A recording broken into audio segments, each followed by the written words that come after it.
about gold medals, results or fame. Many very different people come together in an atmosphere that is filled with a sense of community. The other thing is that people from all over the world will come to Beijing, and I hope that we will experience more common ground and that the Olympic Games will contribute to even greater friendship.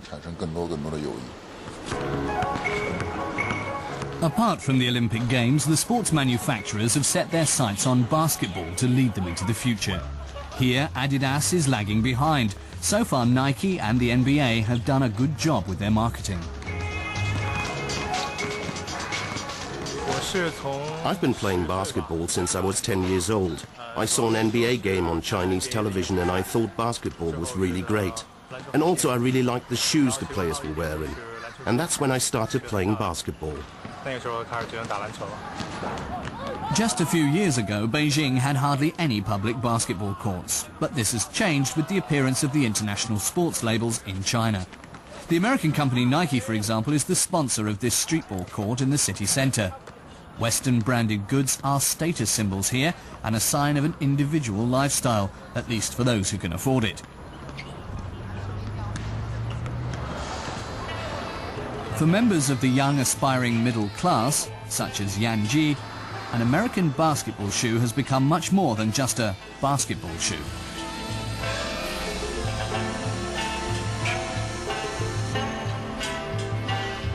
Normally people just think a pair of shoes just a pair of shoes. You just wear them. You never thought or you never expected that shoes can be a media of communication or a carrier of culture. Yeah.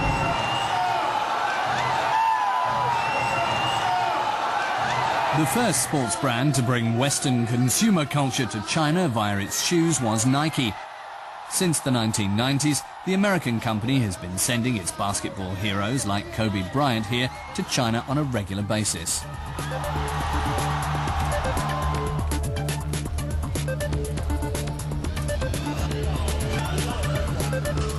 Nike celebrates the birthday of a basketball shoe as an elaborately and artfully staged event. The best-selling sports shoe worldwide, Nike's Air Force One, is celebrating its silver jubilee in Beijing.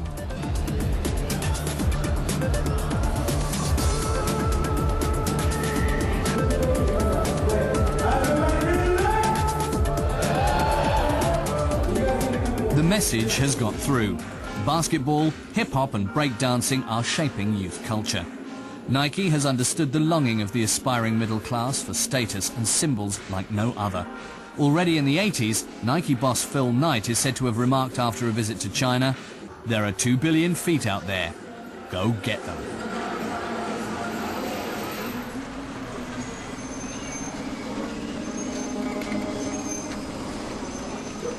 One customer they have won over is Yan Ji. He's been a loyal buyer of basketball shoes since his early youth.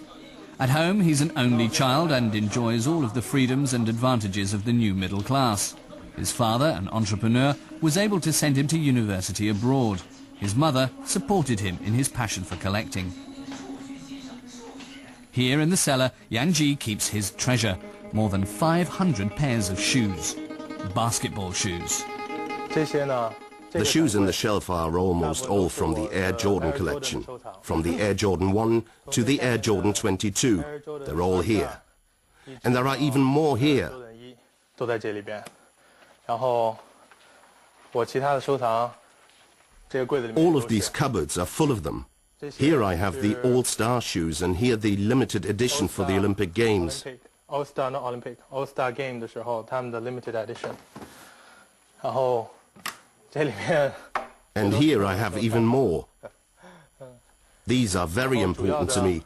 These are all from the basketball player James LeBron, from the first to the fourth generation. LeBron James, 从第一到第四代的 collection. In the beginning, he used to wear them, but now he stores his precious shoes collection away from the light in their original packaging in these cupboards. This is a pair of Nike Air Max shoes. This isn't a basketball shoe at all. I bought this pair in 1995. At the time I just thought that it looked really good. You could pump it up at a valve, and in 1995 I thought that was really cool. I begged my mother. I told her I wanted these shoes. I knew it was a lot of money for our family at the time, 1,250 yuan. That was really a lot of money for an average household in 1995. I had to beg her for a long time until she finally bought the shoes for me. I never wore this pair either. The pair I wore went home a long time ago. When I started collecting these shoes, I looked for these again. Luckily, I managed to find them second-hand, so I bought them again.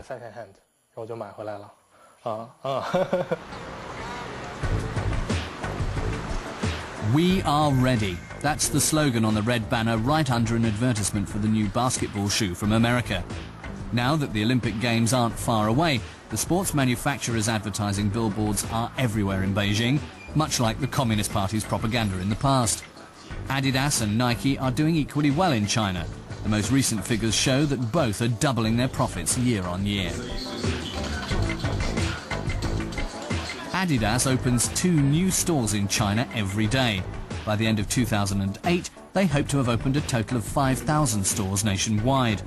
The shops don't look any different from what they do in New York or Berlin, and they also sell all the products they sell everywhere else in the world. Adidas has focused on soccer, producing shoes in the colours of Chelsea, Real Madrid or Liverpool.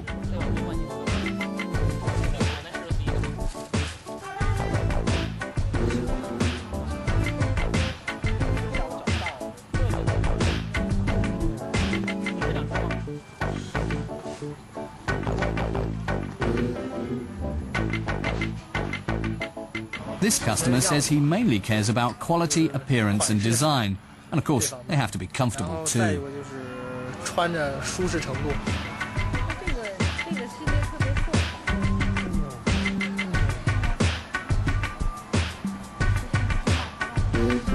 The prices are hardly any different from what they are in Germany.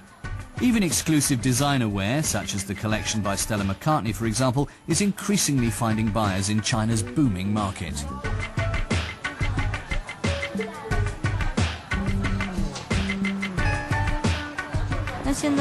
Because of the Olympic Games, the whole world is looking at Beijing, and that's why many big sport brands have come to China. The younger generation has become more and more interested in brand name products, and they have their stores everywhere. Another thing is that physical health is becoming more important to the Chinese people. Suddenly, everyone is doing sports. Adidas in particular is bringing across a lot of this new attitude towards life.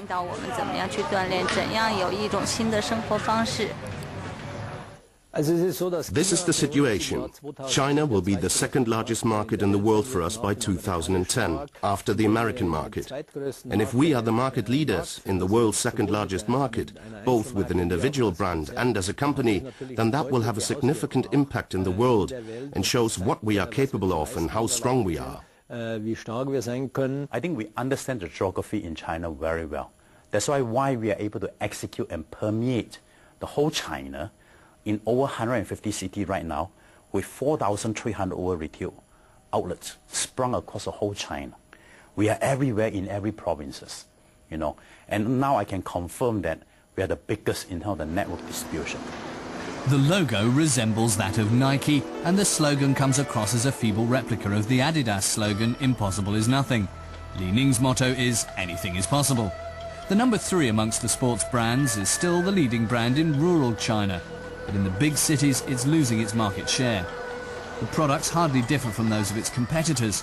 The colours seem more subtle and the shapes and models are at least based on those of the international competition. But Li Ning's most important argument is its prices. Everything is around 30% cheaper.